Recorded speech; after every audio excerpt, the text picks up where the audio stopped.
Bien, mis amados, tengan todos muy buenos días. Paz y bendiciones para todos. No Shalom. sé si pudiese abrir la cámara, a mi hermano le queda muy difícil. Sí, claro que sí. Ah, ok. Con eso vemos su rostro como ver el rostro de Dios.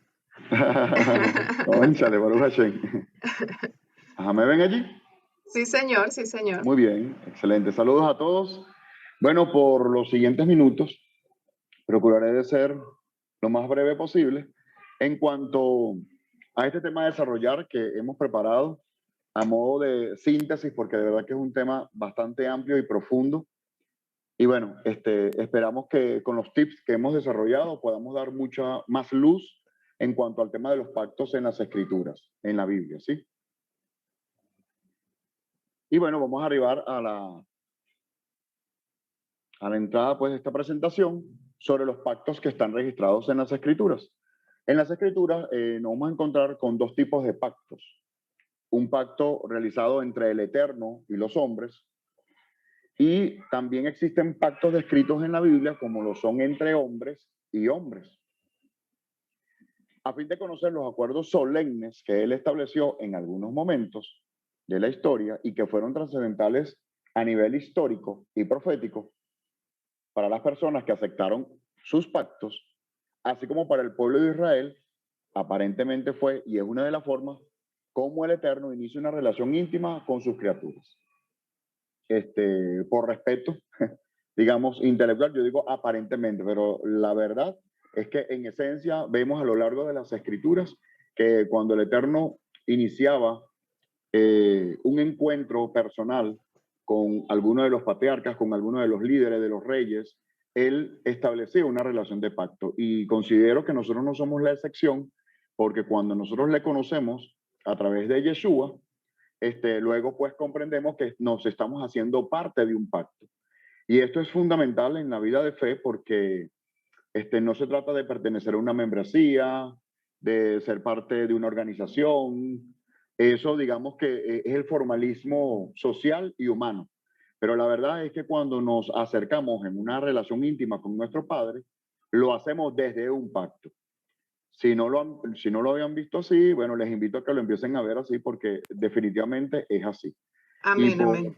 por existir un pacto de por medio a precio de sangre, en este caso a través de la sangre derramada de nuestro Mesías, Yeshua HaMashiach, es importante pues que nosotros nos esforcemos siempre en pro de caminar en obediencia, en obedecer la parte que a nosotros nos corresponde, porque vamos a comprender también que dentro de un pacto habían acuerdos y en esos acuerdos había unos deberes y unos derechos de cada lado.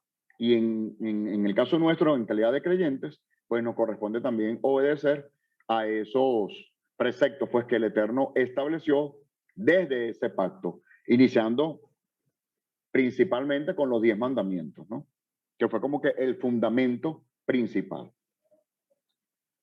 Entonces, entender el concepto de un pacto en términos sagrados es fundamental. La relación entre el antiguo pacto y su renovación posterior, que mantuvo su esencia, pero con el alcance mayor en cuanto a las promesas y al derecho de la redención de toda la creación. Ya que es importante acotar algo, y es que la historia de la Biblia gira en torno a los pactos entre el Eterno y su creación, entre el Eterno y el hombre, ¿ok? Sabemos nosotros, como parte fiel creyente pues, de nuestro Mesías como mediador entre el Eterno y los hombres, que ciertamente el pacto es uno solo que a través de la venida, muerte y resurrección del Mesías, cobró una renovación, según la profecía del profeta Jeremías, que más adelante voy a ampliar ese detalle allí, pero esa renovación no significaba que cambiara la condición del pacto. La condición interna en el pacto se mantiene totalmente igual.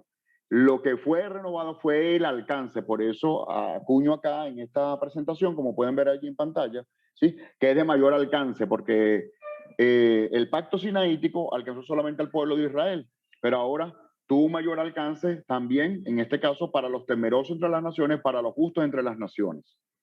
Y con ello, también las promesas y los derechos, pues, de obtener redención y salvación al resto de la creación, que por supuesto aceptan las condiciones de este pacto. ¿Continuamos? Entonces voy a partir de la definición teológica. Pacto proviene del término hebreo brit, ¿sí? Brit. Algunos le pronuncian Berit. En este caso, bueno, me voy con esta investigación que dice Brit. Este término aparece 275 veces en el Antiguo Testamento o Antiguo Pacto y 33 veces en el Pacto Renovado, también conocido como Nuevo Testamento. Tiene sus implicaciones, pero bueno, en este punto me voy a quedar solo hasta acá, ¿ok? ¿Qué implica que aparezcan estas veces tanto en el Antiguo como en el Nuevo Testamento? Bueno, que ciertamente se ratifica allí pues que los pactos van a estar permanentes a lo largo de la historia en cuanto a la relación del Padre Eterno con sus criaturas. Un pacto es un acuerdo entre dos o más personas que definen aspectos que garantizan una relación entre las partes en cuanto a derechos y deberes suscritos en ese acuerdo. Y eso fue lo que el Eterno hizo con cada uno de aquellos a quienes Él se les reveló, partiendo como primera muestra en las Escrituras a Noé, luego a Abraham, más tarde al pueblo de Israel y así sucesivamente. El término Brit traduce como pacto, alianza, convenio, acuerdos. Aparece por vez primera en las Escrituras en Bereshit capítulo 6, versículo 18, cuando Hashem le declara a Noah o a Noé, pero estableceré mi pacto contigo, que para algunas versiones puede encontrarse también traducida como alianza, sobre todo en versiones católicas.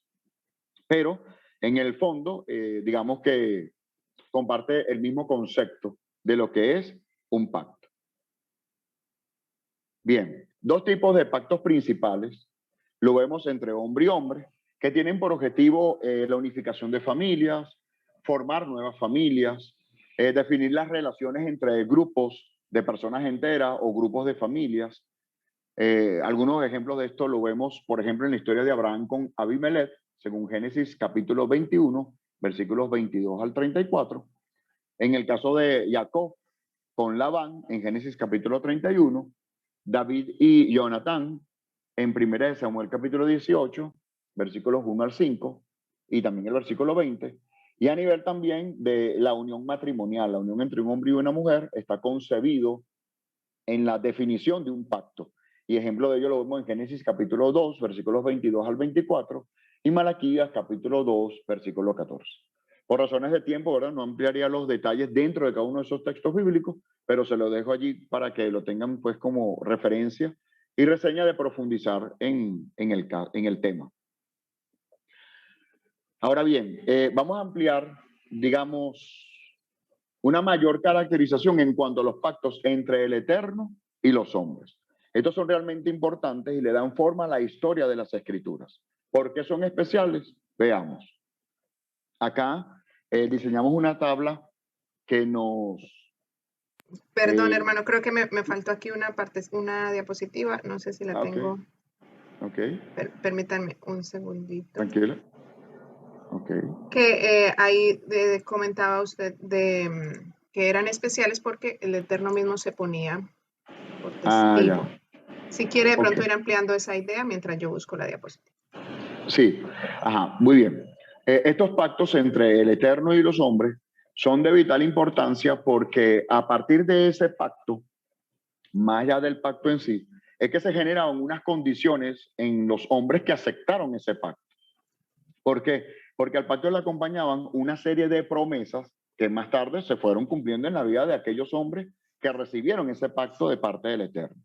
Esto es trascendental porque marcó la vida de sus familias, marcó la vida del legado de estos hombres, marcó un antes y un después para estos hombres en cuanto a su vida de fe, en cuanto a su caminar en la fe en el Eterno.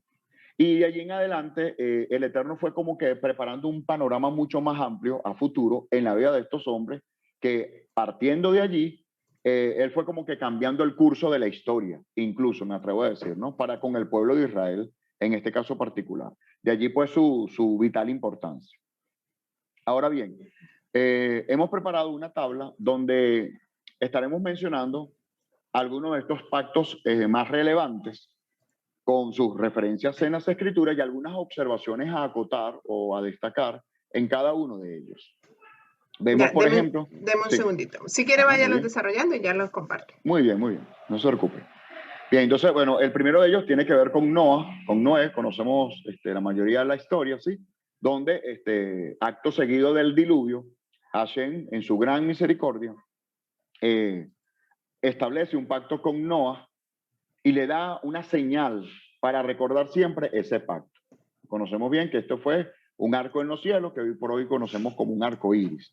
Esta reseña aparece en Génesis capítulo 9, versículo 8, al versículo 17. Este fue un pacto que le caracteriza el hecho de que fue incondicional. ¿Por qué incondicional? Porque Noah o Noé no pidió nada a cambio, ni le puso condiciones. Hashem mismo se manifestó en su misericordia para que de forma incondicional todos recordemos cuando veamos ese arco que Hashem no destruirá la creación en inundaciones de agua. Luego procedemos al pacto con Abraham. Un primer pacto con Abraham en Génesis capítulo 15, versículo 9 al versículo 21, donde Hashem, viendo la fidelidad de Abraham, le acreditó su fe por justicia. Imagínense ustedes, su fe le fue contada por justicia.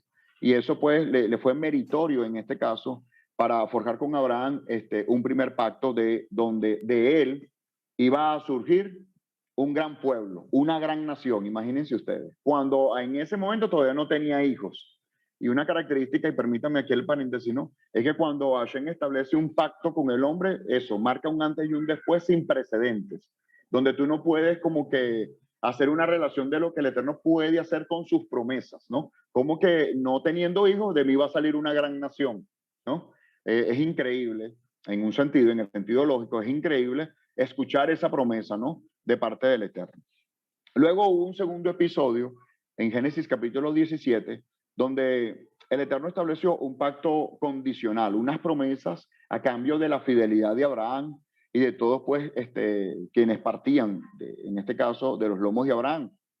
Y que en este pacto también, bueno destacar que había una señal. Y esta señal fue la señal de la circuncisión. La señal de la circuncisión es una señal del pacto que el Eterno estableció con Abraham y que establece ahora pues con su pueblo. Me refiero en este caso específico al pueblo de Israel. Luego con el pueblo de Israel, que es conocido teológicamente como el pacto sinaítico, porque fue un pacto que el Eterno estableció para todo el pueblo en el área del Sinaí, en el monte Sinaí o en el monte Oret. Esto aparece en Éxodo capítulo 19 al capítulo 24. Y las condiciones principales e iniciales de este pacto se caracterizaron por lo que conocemos como los 10 decretos, las 10 declaraciones, los 10 mandamientos, ¿sí? Y que de esos 10 mandamientos se iban a desprender luego una serie de principios y de ordenanzas que regulaban toda una legislación para el pueblo y así establecer un orden en cuanto a derechos humanos, en cuanto a derechos civiles, sociales, de justicia, etcétera. Judiciales, quise decir, entre otros, ¿no? También fue un pacto condicional porque el Eterno entrega los mandamientos, entrega con ello y le acompañan unas promesas, pero hay una condición, hay que conducirse en obediencia delante de él, por eso es que es condicional. Luego, por mencionar algunos casos, tenemos el pacto que se estableció con Pinehas, que es traducido en las versiones hispanohablantes como Finés, según Números capítulo 25, versículos 10 al 13, donde el Eterno establece, a partir de la valentía que él demostró, un sacerdocio perpetuo que iba a generarse a partir de él en el tiempo, perpetuo. Y así pues se ha mantenido. Y con el rey David, según segunda de Samuel, capítulo 7, versículos 5 al 16, para mantener la dinastía davídica. Tanto es así y tan importante fue este pacto que bien conocemos hoy día, que Yeshua proviene entonces de esa línea. Imagínense ustedes lo importante, pues, de este pacto que pudo garantizar las condiciones necesarias para que nuestro Mesías también fuese ahora rey, ¿sí? Y se ha establecido en la etapa milenial, en el ciclo milenial como rey, ¿ok? Y luego pasamos al pacto renovado.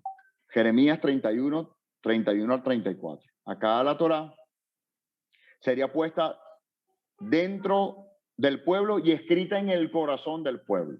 Entonces, acá es importante destacar varios aspectos. Aquí sí me tengo que dar unos 2 minutos en el pacto renovado, porque cuando hablamos de pacto renovado, mal traducido por algunos como un nuevo pacto, primero, en la idea de que sea nuevo, concebimos la idea de que lo antes ya caduca y viene algo nuevo.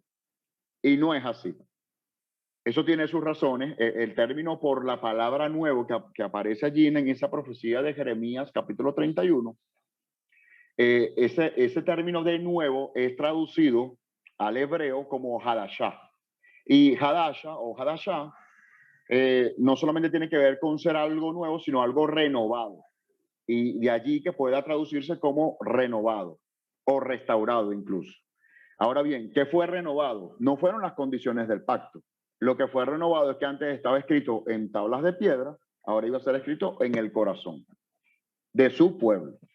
Ya eso es una diferencia, donde no se cambia la esencia, ¿sí?, de los mandamientos ni de las condiciones dentro del pacto, sino a dónde va a ser transferido. Antes era en tablas de piedra, lo puedo ver, está fuera de mí, ahora está dentro de mí. Por ello es que en un futuro no será necesario que nadie le enseñe al otro acerca de los mandamientos del Señor, porque ellos van a estar puestos en el corazón del hombre, del que es parte del pacto con el Eterno. Eso es una de las primeras condiciones que es renovada. Otra condición que es renovada es que más tarde, y también está así profetizado por Ezequiel, es que también este pacto iba a ser extendido a otras naciones e inclusive a los dispersos entre las naciones. Esa es otra condición que cambia, que lo hace renovable, que lo hace que sea renovado. Y otras, por mencionar algunas, tiene que ver con el tipo de sacerdocio, que el pacto sinaítico fue administrado por el sacerdocio según el orden de Aarón, según el orden levítico. Y el pacto renovado ahora es administrado por el orden de Malquisedec. Y Malquisedec, bien sabemos nosotros, que viene siendo ahora, proféticamente hablando, Yeshua.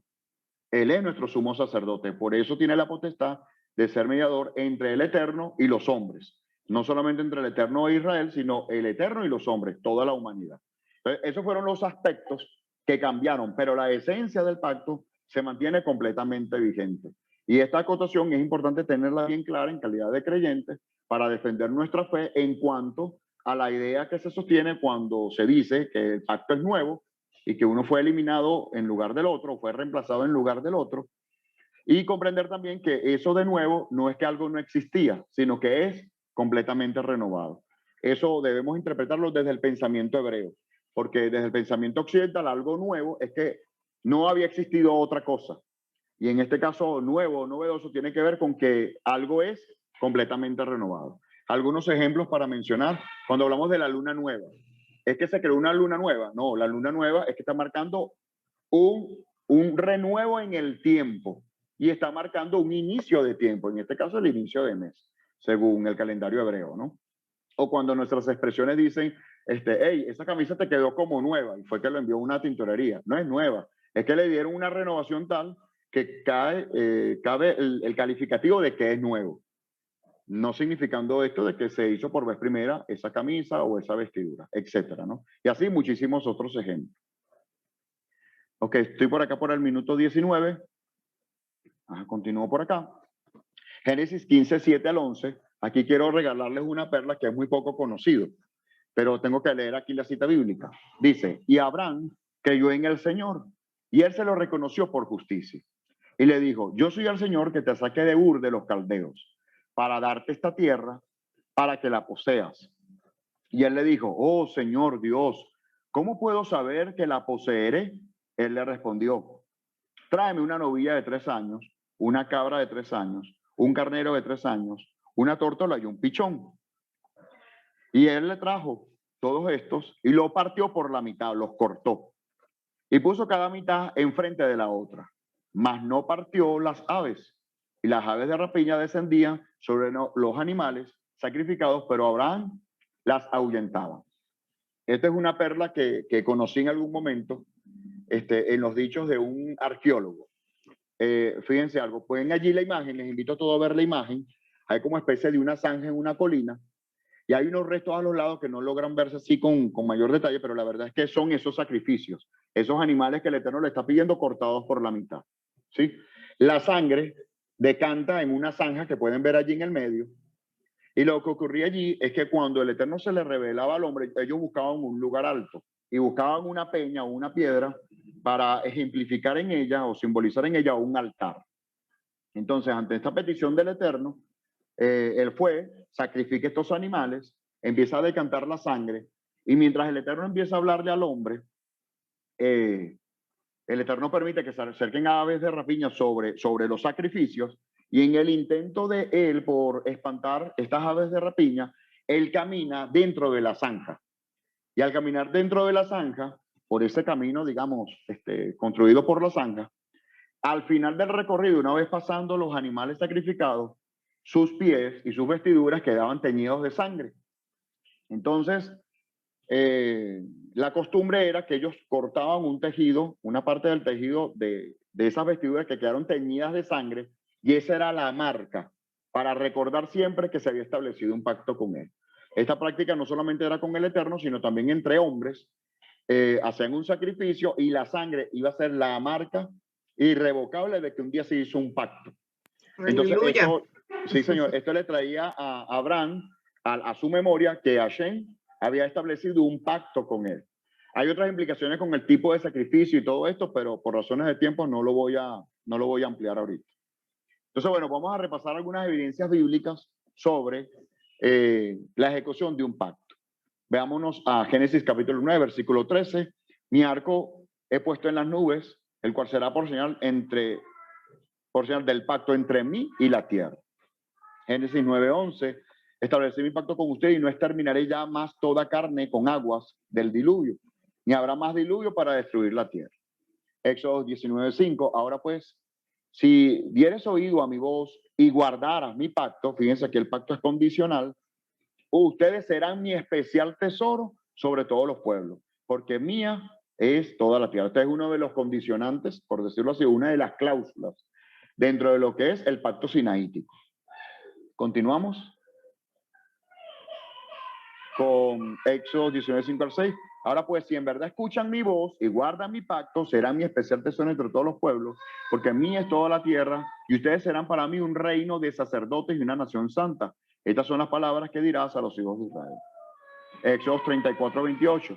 Y él estuvo allí con el Eterno 40 días y 40 noches, refiriéndose a Moisés. No comió pan ni bebió agua, y escribió en tablas las palabras del pacto, los 10 mandamientos. Isaías 54:10. Esto es una profecía, porque los montes se moverán y los callados temblarán, pero no se apartará de ti mi misericordia, ni el pacto de mi paz se quebrantará. Dice Hashem, el que tiene misericordia de ti. Señores, esto es una perla para memorizar esta profecía. Aunque sean removidos los montes y los collados, por nada, las condiciones del pacto serán removidas, serán cambiadas.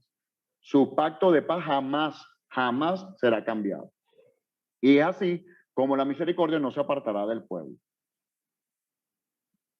Y el Salmo 103 también es otra perla, ya llevamos 3 perlas, ¿verdad?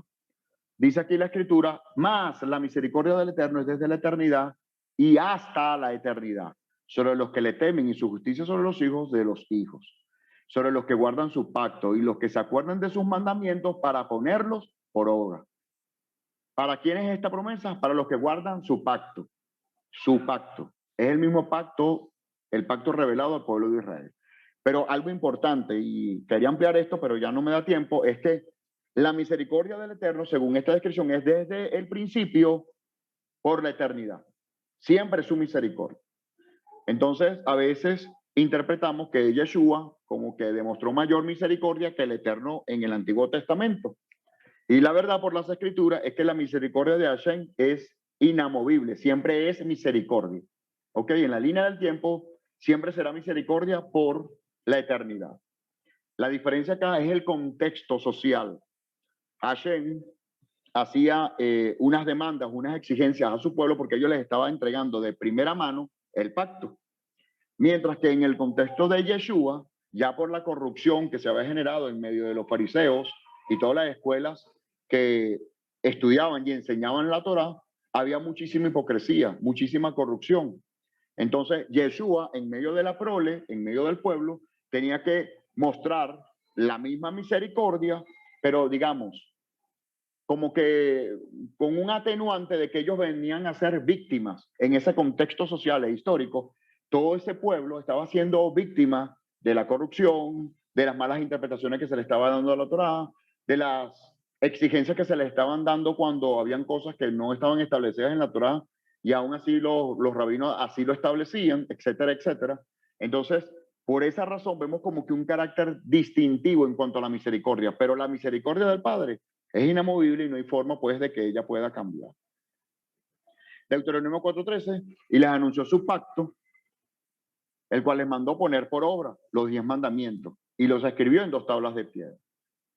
Deuteronomio 7:9, conoce pues que el Eterno, tu Dios, es Dios, Dios fiel, que guarda el pacto y la misericordia a los que aman y guardan sus mandamientos hasta 1000 generaciones. Ezequiel 16:60, antes yo tendré memoria de mi pacto que concerté contigo. ¿Qué pacto es ese a lo largo de la historia? Nos estamos refiriendo al pacto sinaítico. Y les dice, en los días de tu juventud, y estableceré contigo un pacto sempiterno. Una ratificación de que el pacto se mantiene en el tiempo. No, arribamos al pacto renovado, Hebreos 8:6, ya por acá estamos terminando. Pero ahora tanto mejor ministerio es el suyo, cuanto es mediador de un mejor pacto, establecido sobre mejores promesas. Que sea un mejor pacto, mis amados, no significa que sea otro pacto. Que sea un mejor pacto, de hecho, aquí el término está mal traducido. No es mejor, es más elevado. ¿Por qué es más elevado? Porque tiene un alcance para toda la humanidad. ¿Ok? Porque tiene un alcance donde cambió el sacerdocio. Ya no va a ser por el orden levítico, sino por el orden de Melquisedec.